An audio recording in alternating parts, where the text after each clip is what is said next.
I'm a 32-year-old woman married to my husband, who's 34. We've been together for 6 years, and for the most part, our marriage has been smooth sailing. We're both financially stable. My husband works in tech, and I work in marketing.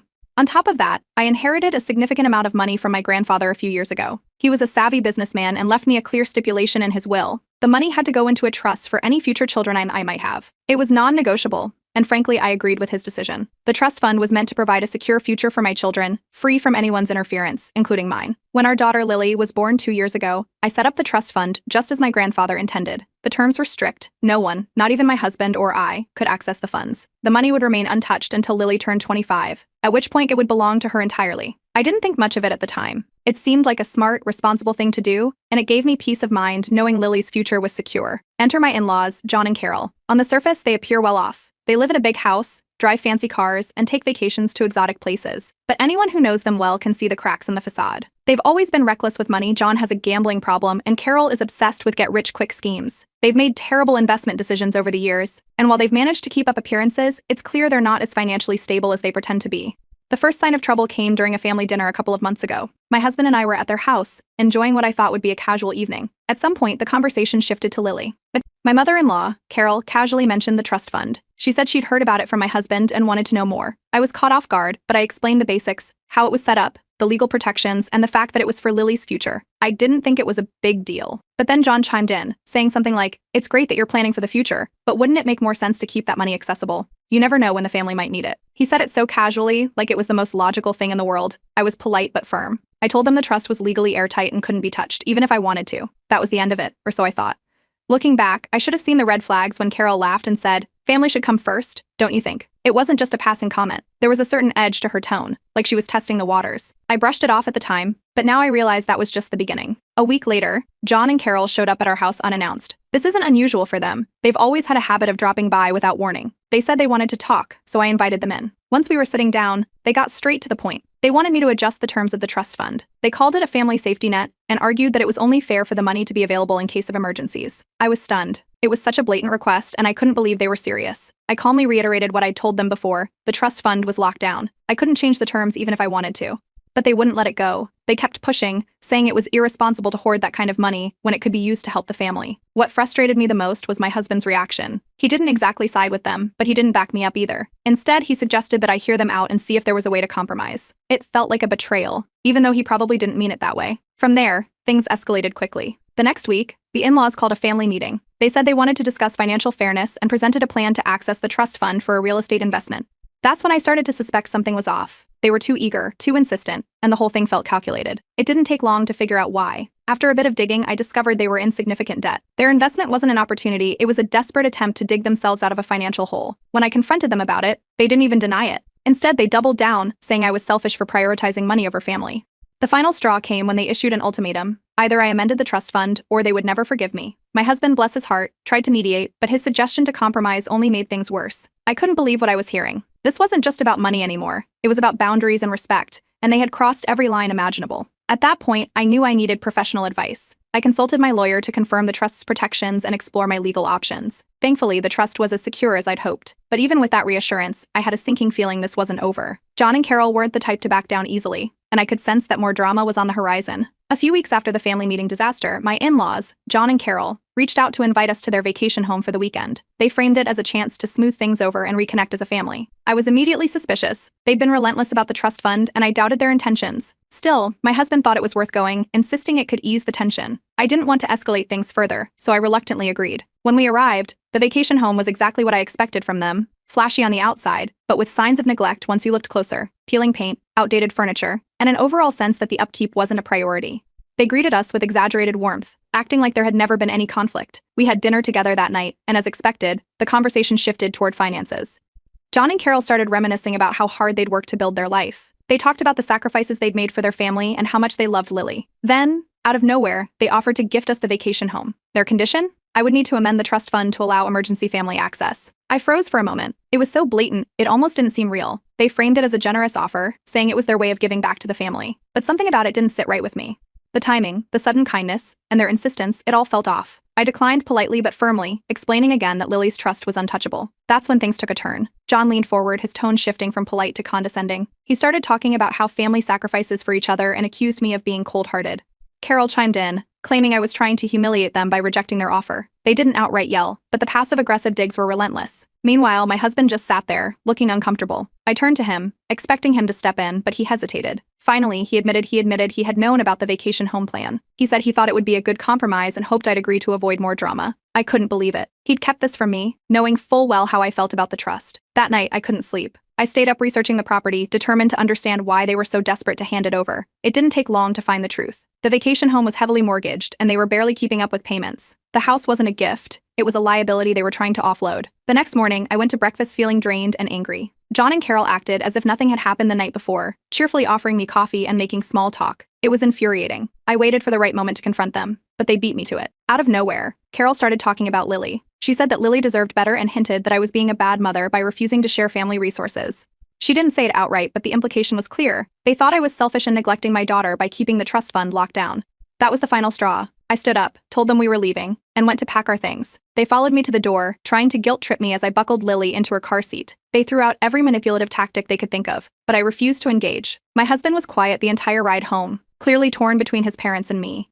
Once we got back, I called my lawyer to fill him in on the situation. He did some digging into the vacation home's financials, and just as I suspected, the house was on the verge of foreclosure. It was practically worthless as an asset, and taking it on would have been a disaster. The whole ordeal left me exhausted but also determined. I realized I couldn't keep reacting to their manipulations. I needed to take control of the situation. I started brainstorming ways to put an end to their schemes once and for all. And as for my husband, let's just say we had a long talk about loyalty and boundaries. I told him this wasn't just about money, it was about protecting Lily's future and standing up to toxic behavior. He didn't have much to say, but I could tell the conversation left an impact. For now, I'm staying one step ahead. John and Carol don't know it yet, but I'm about to make a move they'll never see coming. After leaving the vacation home debacle behind, I couldn't shake the feeling that there was more to the situation than my in-laws let on. I decided to dig deeper into the property. It didn't take long for my lawyer to uncover something shocking. Years ago, John and Carol had quietly transferred partial ownership of the vacation home to my husband. They hadn't mentioned this to us during their offer, which now seemed like a calculated move to shift their financial mess onto us. When I showed the documents to my husband, he looked genuinely surprised. He swore he had no idea his name was on the property and insisted his parents must have done it without telling him. He apologized for not being upfront about the full extent of their financial problems. Apparently, they'd been struggling for years, borrowing money from family and friends to maintain their lifestyle. At that point, I laid it out for him plainly. He needed to choose between siding with me or continuing to enable his parents. This wasn't just about the vacation home anymore. It was about standing up for our family and setting boundaries. He agreed to stand by me, but I could see the guilt eating at him. Not long after, my in-laws made their next move. They filed a petition, claiming family hardship, and asking the court to force me to amend the trust fund. Their reasoning: they argued that the trust's inflexibility was harming the family by preventing access to much-needed resources. It was absurd, but I wasn't about to let it slide. I immediately countered with my lawyer. We filed a claim to force the sale of the vacation home to pay off the debts tied to it. If John and Carol wanted to play hardball, I was ready to match them move for move. The legal battle quickly became messy. Their financial mismanagement was laid bare, and it wasn't long before word got out. The extended family caught wind of the drama, and opinions were split. Some relatives accused me of being heartless, saying I should have just helped my in-laws out for the sake of family harmony. Others, however, supported me, pointing out the years of reckless behavior that had led to this mess. The family divide was just another layer of chaos, but I stayed focused on the goal: protecting Lily's future. After several tense weeks, the court ruled in my favor. The vacation home was seized and put up for sale. With my lawyer's help, I was able to secure full control of the property, ensuring that the proceeds would go toward paying off the debts rather than lining John and Carol's pockets. Around this time, I was contacted by a distant relative I hadn't spoken to in years. They reached out to offer support and shared stories of their own run-ins with John and Carol's manipulative behavior. It was both validating and sad to realize how many people they'd taken advantage of over the years. Meanwhile, my husband was facing his own internal struggle. Seeing the extent of his parents' toxic behavior was a wake-up call for him, but it wasn't easy to let go of the guilt. He'd spent his whole life trying to please them, and now he was starting to see how one-sided their relationship really was. Once the vacation home sale was finalized, I started thinking about what to do with the proceeds. Keeping the money didn't feel right, considering how it was tied to so much drama and manipulation. That's when the idea came to me. I would donate the proceeds to a cause I cared deeply about. When I shared my plan with my husband, he was hesitant at first. He worried about how his parents would react, but I reminded him that their opinion no longer mattered. This was about doing something positive with a situation that had been nothing but toxic from the start. As expected, John and Carol didn't take the news well. When they found out about the donation, they accused me of trying to ruin them and destroy the family's reputation. Their meltdown was so over the top that I could only shake my head at this point. Then came the icing on the cake. Out of sheer spite, they filed a false police report, claiming I had stolen family property by selling the vacation home. It was a desperate move, and it backfired spectacularly. I provided the police with airtight evidence proving I had full legal ownership of the property. The case was dismissed almost immediately, leaving John and Carol humiliated once again. The fallout from their antics was swift. Relatives who had initially taken their side began distancing themselves, realizing how far they were willing to go to manipulate the situation. My husband, too, seemed to finally reach a breaking point. He told me he felt like a weight had been lifted now that we were no longer entangled in their mess. As for me, I'm just getting started. Setting boundaries with toxic people isn't easy, but this whole ordeal has taught me the importance of standing firm. There's still work to be done, but one thing is clear: I'm not letting John and Carol control our lives any longer. After the court finalized the sale of the vacation home, my lawyer confirmed that all mortgages and debts tied to it were cleared through the proceedings. For the first time, the property was officially in my name, free and clear. It felt like a small victory, but I knew I didn't want to hold on to it. The house was tainted by all the drama and manipulation, and I was determined to turn it into something positive. When I told my husband I planned to donate the vacation home proceeds to a local organization that helps victims of domestic abuse, he hesitated. He worried it would be the final nail in the coffin for his relationship with his parents. I understood where he was coming from, but I reminded him of everything they'd done: the lies, the manipulation, the false police report. At some point, enough is enough. He didn't argue, but I could tell he was conflicted. I didn't waste time. I reached out to the organization and began the process of transferring the funds. Once everything was finalized, I publicly announced the donation on social media. I didn't go into the family drama, just highlighted the importance of the cause and my desire to make a difference. As expected, the announcement sent John and Carol into a frenzy. They called and texted nonstop, demanding an explanation. When I didn't respond, they showed up at our house uninvited. They accused me of destroying a family legacy and claimed the vacation home had sentimental value. I couldn't believe the audacity. This was the same property they'd tried to dump on us when it was drowning in debt. The drama didn't stop there. John and Carol started spreading false rumors to the extended family, claiming I had manipulated the court system to steal the house. They painted me as greedy and selfish, conveniently leaving out the part where they tried to use the trust fund to bail themselves out of debt. But this time, their smear campaign didn't gain much traction. Other family members, aware of their history of financial irresponsibility, started reaching out to me in support. Some even shared their own stories of being pressured or manipulated by John and Carol over the years. It was a bittersweet relief to know I wasn't alone in this. The turning point for my husband came a few weeks later. He overheard a conversation between his parents and another relative during a family gathering. They were mocking me, calling me names, and blaming me for ruining their lives. Something in him snapped. He walked away from the conversation and told me later that night he was done. He didn't want to make excuses for them anymore or let their toxicity affect our family. The donation brought a wave of positive attention. The organization issued a public statement thanking me for my contribution and highlighting how the funds would be used to support victims of abuse. Local news outlets picked up the story, and I made sure to keep the focus on the cause rather than the family drama. John and Carol weren't ready to give up. They threatened to sue the organization, claiming the donation was illegitimate because the house had been a family asset. It was a laughable claim, and their case was dismissed before it even made it to court. This only added to their humiliation, as word of their antics spread throughout their community. The backlash was swift. Neighbors and acquaintances who had once admired their flashy lifestyle began to distance themselves. Their behavior and motives were finally exposed for what they were. In one last-ditch effort, they tried to contest Lily's trust fund, claiming the terms were unfair and restrictive. Their lawyer didn't even make it through the first consultation. The trust was airtight, and there was no legal ground to challenge it. That was the final blow. With the in-laws finally out of moves, my husband reflected on everything that had happened. He admitted that cutting ties with them felt liberating, even though it was painful. He apologized for not supporting me sooner and promised to prioritize our family from now on. We celebrated the end of the drama with a quiet dinner at home, just the three of us. It felt like a fresh start, a chance to focus on our family and leave the toxicity behind. Looking back, I'm proud of how we handled everything. Turning the vacation home into something meaningful was the best decision we could have made. It was a way to reclaim control and make a positive impact out of a messy situation. This chapter of our lives is finally closed. I'm refocusing my energy on Lily, our future, and the things that truly matter. If nothing else, this ordeal has taught me the importance of standing firm and protecting what's most important. And as for John and Carol, I'm done with them. For good. After the dust settled from the donation and the failed legal threats, my husband and I focused on rebuilding our relationship. For the first time in months, we had space to breathe without his parents' drama hanging over us. He took responsibility for how he'd handled things in the past, admitting he'd been too quick to give his parents the benefit of the doubt. He promised to prioritize our family moving forward. Slowly but surely, we started to rebuild the trust that had been strained by everything we'd been through. Meanwhile, John and Carol weren't quite ready to let go. They began reaching out to us through mutual family members, claiming they wanted to make amends. It didn't take long for their true intentions to surface. They were also asking for financial help. They framed it as a desperate plea for forgiveness, but their requests for money made it clear they were still trying to manipulate us. I made it clear through the family members they contacted that we weren't interested in any further communication. I blocked them on all platforms and instructed my husband to do the same. Any messages or calls from them would be ignored.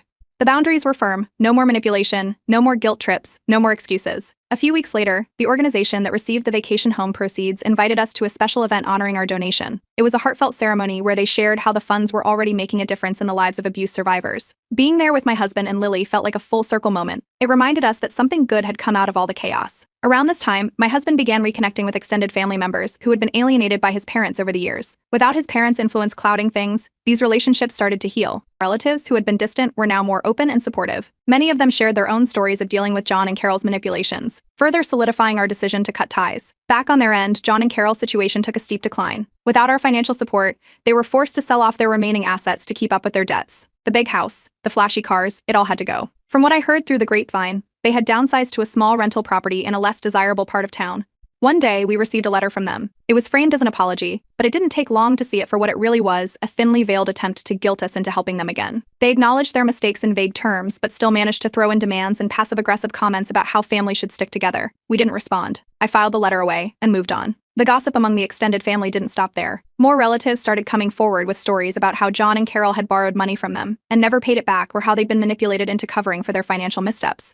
Hearing these stories was equal parts frustrating and validating. It confirmed that their behavior wasn't just directed at us, but was part of a long-standing pattern. With the legal battles behind us, I turned my attention back to Lily's trust fund. I worked with my lawyer to review the terms and ensure everything was as secure as possible. I even added a few additional protections, just in case someone ever tried to challenge it again. At the same time, my husband and I began setting up a college fund and exploring other opportunities to secure Lily's future. Not long after, I had a chance encounter with one of John and Carol's former friends. They recognized me at a local event and struck up a conversation. Without much prompting, they began sharing details about how reckless John and Carol had been with money. Lavish parties, risky investments, gambling trips disguised as business deals. It was worse than I had imagined. It was clear they had been living way beyond their means for years, relying on others to bail them out when things went south. That conversation sparked a reflection for my husband. He started opening up about his childhood and the patterns he had noticed but never fully understood. The constant moving, the sudden influxes of money followed by long stretches of tight budgets, it all made sense now. He admitted that his parents' financial abuse and gaslighting had shaped the way he saw money and family dynamics. Recognizing this was painful, but it also gave him the clarity he needed to move forward. Through it all, I found myself growing stronger. Standing up to John and Carol had been one of the hardest things I'd ever done, but it showed me just how much I was capable of. The support from close friends and family only reinforced this. Many of them shared similar stories of dealing with toxic family dynamics, and it felt good to know I wasn't alone. This chapter of our lives is finally closing. The in-laws' influence over us is gone, and I feel more secure in my role as a wife and mother. As I look to the future, I know our family is better off without the toxicity that once overshadowed us. Whatever comes next, I'm ready for it. A few weeks after we thought we had closed the chapter on John and Carol's involvement in our lives, they showed up unannounced at our home. It was early on a Saturday morning, and I was in the kitchen making breakfast for Lily. My husband opened the door, and there they were, disheveled and looking far from the polished image they always tried to maintain. They said they needed to talk. At first we listened, unsure of what to expect. They claimed they had lost everything, their house, their savings, and their social circle. They begged for help, saying they had no one else to turn to. They even asked to see Lily, calling her their only source of hope now. I could feel my husband wavering as they piled on the guilt, but I wasn't having it. I calmly but firmly told them that their decisions had led them to this point, and we were not responsible for fixing their mess. I also reminded them that they were not welcome to see Lily, especially after everything they had done. That's when the situation escalated. John and Carol refused to leave, insisting they deserved a second chance. They started raising their voices, accusing us of abandoning family and blaming me for their downfall. At this point, it was clear they weren't going to back down, so I called the police. When the officers arrived, John and Carol tried to spin the situation, saying they were just trying to visit their granddaughter. But I calmly explained the history, the trespassing, and the harassment we had endured. The officers gave them a warning and told them to leave, making it clear they would face consequences if they returned. I hoped that would be the end of it, but a few days later, a mutual family friend reached out. Apparently, John and Carol had asked them to plead their case to us. The friend came over to talk, and after hearing the full story from our side, they were stunned. They had no idea how manipulative John and Carol had been, or how far they had gone to try and control us. By the end of the conversation, the friend apologized for getting involved and promised to steer clear of any future drama. After this incident, my husband and I made a decision. We were going to break the cycle for Lily. We agreed to prioritize teaching her about healthy boundaries, financial independence, and the importance of standing up for herself. We wanted her to grow up knowing she didn't have to tolerate toxic behavior, no matter where it came from. To symbolize this fresh start, we made a small donation to another charity in Lily's name. It wasn't about making a statement to John and Carol. It was about showing ourselves that we could continue to do good in the world without letting toxicity hold us back. Just when we thought John and Carol were finally done, they made one last attempt to reopen the vacation home case. They tried to claim they had been unfairly pressured into transferring ownership years ago. The case was dismissed almost immediately as frivolous, but it only added to their humiliation. Around this time, my husband confessed that he felt like a weight had been lifted. For the first time in his life, he didn't feel trapped by his parents' manipulations. He thanked me for standing strong and for showing him what healthy boundaries looked like. The ripple effect of John and Carol's behavior continued to spread through the extended family. Relatives who had once supported them began cutting ties, realizing how toxic they were. Some even reached out to us to apologize for doubting our side of the story earlier. Amid all this, Lily hit a big milestone. She took her first steps. It was such a joyous moment for us as a family and served as a reminder of what really mattered. Watching her wobble across the room, giggling the whole way, made all the drama seem so small in comparison. Word eventually got around that John and Carol had quietly moved out of state. They left behind a tarnished reputation, burned bridges, and a trail of unpaid debts. It was sad in a way, but also a relief to know they wouldn't be causing any more trouble in our lives. With them gone, my husband and I finally felt free to enjoy our lives. We took our first real vacation in years, a peaceful trip to the mountains, just the three of us. It was exactly what we needed. No drama, no tension, just quality time together as a family. Looking back, I feel nothing but gratitude for how far we've come. This experience taught me the importance of protecting my family and standing up for what's right, no matter how hard it gets. I know Lily's future is secure, not just financially but emotionally too. She'll grow up knowing her parents worked hard to create a safe, loving environment for her. I've learned that family isn't always who you're born into, it's who stands by you. And with my husband and Lily by my side, I know we'll be just fine.